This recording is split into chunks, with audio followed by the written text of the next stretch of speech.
देवी उमा के शरीर से सरस्वती का आविर्भाव, उनके रूप की प्रशंसा सुनकर शंभू का उनके पास दूत भेजना, दूत के निराश लौटने पर शंभू का क्रमशः ध्रुमलोचन, चंड मुंड तथा रक्त बीज को भेजना और देवी के द्वारा उन सबका मारा जाना। ऋषि कहते हैं, पूर्व काल में शंभू और निशंभू नामक दो प्रतापी दैत्य थे जो आपस में भाई भाई थे। उन दोनों ने चराचर प्राणियों सहित समस्त त्रिलोकी के राज्य पर बलपूर्वक आक्रमण किया। उनसे पीड़ित हुए देवताओं ने हिमालय पर्वत की शरण ली और संपूर्ण अभीष्टों को देने वाली सर्वभूत जननी देवी उमा का स्तवन किया। देवता बोले, महेश्वरी दुर्गे, आपकी जय हो। अपने भक्त जनों का प्रिय करने वाली देवी, आपकी जय हो। आप तीनों लोकों की रक्षा करने वाली शिवा हैं, आपको बारंबार नमस्कार है। आप ही मोक्ष प्रदान करने वाली परा अम्बा हैं, आपको बारंबार नमस्कार है। आप समस्त संसार की उत्पत्ति, स्थिति और संहार करने वाली हैं, आपको नमस्कार है। कालिका और तारा रूप धारण करने वाली देवी, आपको नमस्कार है। छिन्न मस्ता आप ही का ही स्वरूप है, आप ही श्री विद्या हैं, आपको प्रणाम है।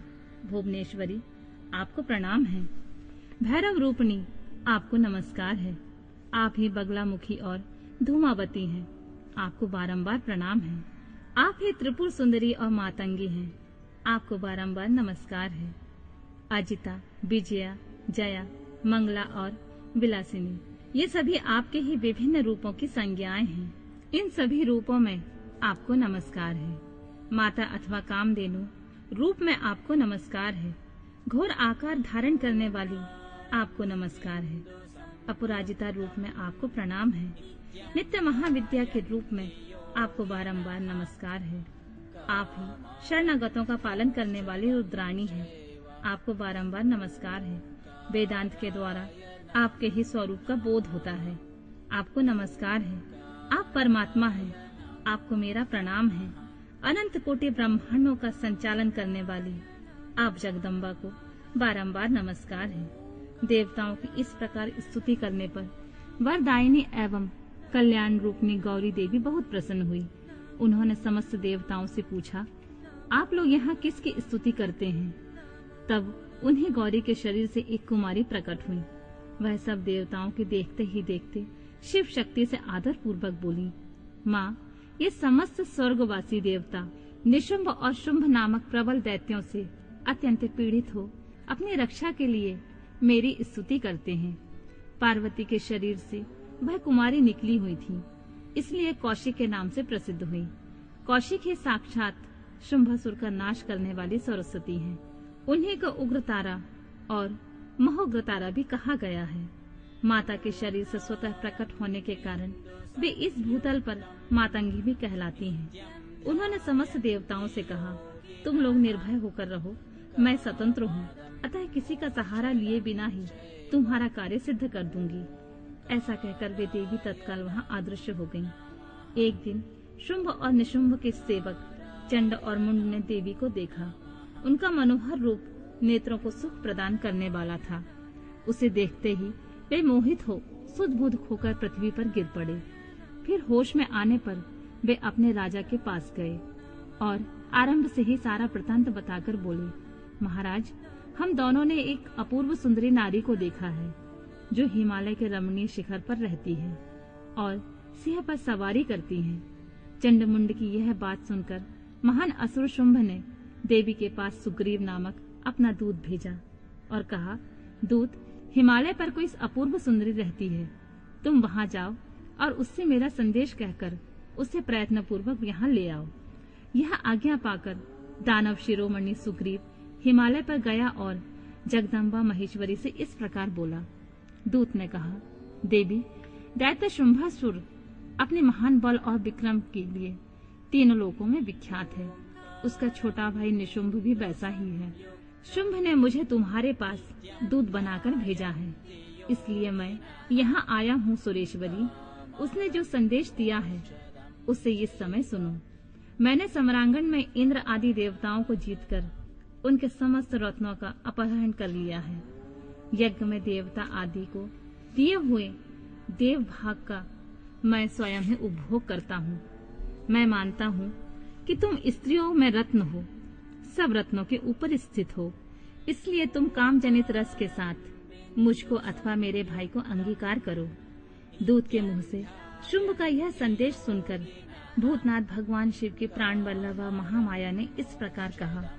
देवी बोली, दूत, तुम सच कहते हो, तुम्हारे कथन में थोड़ा सा भी असत्य नहीं है, परंतु मैंने पहले से एक प्रतिज्ञा कर ली है, उसे सुनो। जो मेरा घमंड चूर कर दे, जो मुझे युद्ध में जीत ले, मैं उसी को पति बना सकती हूँ, दूसरे को नहीं। यह मेरी अटल प्रतिज्ञा है। इसलिए तुम शुंभ को और निशुंभ को मेरी यह प्रतिज्ञा बता दो, फिर इस विषय में जैसा उचित समझें वैसा करें। देवी की यह बात सुनकर दाना सुग्रीव लौट गया। वहां जाकर उसने विस्तार पूर्वक राजा को सारी बातें बताई। दूत की बात सुनकर उग्र शासन करने वाला शुंभ कुपित हो उठा और बलवानों में श्रेष्ठ सेनापति द्रुमाक्ष से बोला, द्रुमाक्ष, हिमालय पर कोई सुंदरी रहती है, तुम शीघ्र ही वहां जाकर जैसे भी वह यहाँ आए उसे ले आओ। आसुर प्रवर, उसे लाने में तुम्हें भय नहीं मानना चाहिए। यदि वह युद्ध करना चाहे तो तुम्हें यत्न पूर्वक उसके साथ युद्ध भी करना चाहिए। शुंभ की ऐसी आज्ञा पाकर दैत्य ध्रुमलोचन हिमालय पर गया और उमा के अंश से प्रकट हुई भगवती भुवनेश्वरी से कहा, नितंबिनी, मेरे स्वामी के पास चलो, नहीं तो तुम्हें मरवा डालूंगा। मेरे साथ 60,000 असुरों की सेना है। देवी बोली, वीर, तुम्हें दैत्यराज ने भेजा है, यदि मुझे मार ही डालोगे तो क्या करूंगी, परंतु युद्ध के बिना मेरा वहां जाना असंभव है, मेरी ऐसी मान्यता है। देवी के ऐसा कहने पर दानव ध्रुमलोचन उन्हें पकड़ने के लिए दौड़ा, परंतु महेश्वरी ने हूं के उच्चारण मात्र से ही उसे भस्म कर दिया। तभी से वे देवी इस भूतल पर धूमावती कहलाने लगी। उनकी आराधना करने पर वे अपने भक्तों के शत्रुओं का संहार कर डालती हैं। ध्रुमाक्ष के मारे जाने से अत्यंत कुपित हुए देवी के वाहन सिंह ने उनके साथ आए हुए समस्त असुरगणों को चबा डाला। जो मरने से बचे वे भाग खड़े हुए। इस प्रकार देवी ने दैत्य ध्रुमलोचन को मार डाला। इस समाचार को सुनकर प्रतापी शुंभ ने बड़ा क्रोध किया। वह अपने दोनों ओठों को दांतों से चबाकर रह गया। उसने क्रमशः चंड मुंड तथा रक्त बीज नामक असुरों को भेजा। आज्ञा पाकर वे दैत्य उस स्थान पर गए जहाँ देवी विराजमान थी। अणिमा आदि सिद्धियों से सेवित तथा अपनी प्रभा से संपूर्ण दिशाओं को प्रकाशित करती हुई भगवती सिंह वाहिनी को देखकर वे श्रेष्ठ दानव वीर बोले, देवी, तुम शीघ्र ही शुंभ और निशुंभ के पास चलो, अन्यथा तुम्हें गण और बानर सहित मरवा डालेंगे। बामे, शुंभ को अपना पति बना लो। लोकपाल आदि भी उनकी स्तुति करते हैं। शुंभ को पति बना लेने पर तुम्हें उस महान आनंद की प्राप्ति होगी जो देवताओं के लिए भी दुर्लभ है। उनकी ऐसी बात सुनकर परमेश्वरी अम्बा मुस्कुराकर सरस मधुर वाणी में बोली, अद्वितीय महेश्वर परब्रह्म परमात्मा सर्वत्र विराजमान है, जो सदा शिव कहलाते हैं। वेद भी उनके तत्व को नहीं जानते, फिर विष्णु आदि की तो बात ही क्या है। उन्हीं सदा शिव की मैं सूक्ष्म प्रकृति हूँ, फिर दूसरे को पति कैसे बना सकती हूँ। सिंहनी कितनी ही कामातुर क्यों ना हो जाए, वह गीदड़ को कभी अपना पति नहीं बनाएगी। हथिनी गधे को और बाघिन खरगोश को कभी नहीं बरेगी। दैत्य, तुम सब लोग झूठ बोलते हो, क्योंकि काल रूपी सर्प के फंदे में फंसे हुए हो। तुम या तो पाताल को लौट जाओ या शक्ति हो तो युद्ध करो।